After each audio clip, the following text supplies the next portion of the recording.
नमस्कार। आजको प्रसङ्ग छ गौतम बुद्धको विश्लेषण। उहाँको परिचय।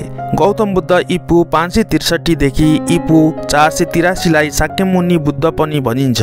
उहाँ नेपालको लुम्बिनीमा जन्मिनु भएको थियो।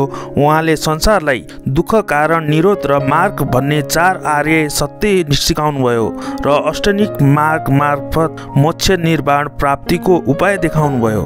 उहाँको दार्शनिक दृष्टि, दुःखको कारण तृष्णा, लोभ, मोह, वासना, दुःखको अन्त्य, इच्छा नियन्त्रण र आत्मज्ञान, समत्व दर्शन, जात धर्म वर्ग भन्दा माथि उठी सबैलाई समान दृष्टि, अहिंसा, हिंसा र युद्धको विरोध, शान्तिपूर्ण जीवनको समर्थना, सामाजिक दृष्टि।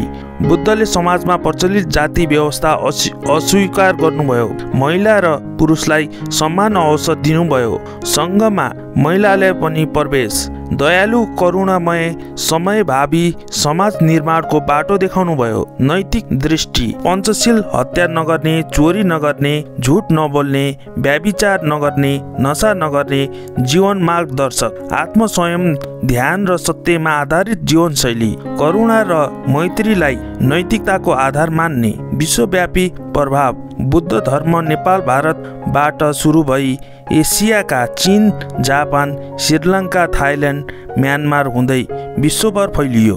अहिले करोडौं मानिसहरूले बुद्धको शिक्षाबाट प्रभावित छन्। शान्ति, अहिंसा र करुणा सन्देश विश्वमै स्वीकार गरिएको छ।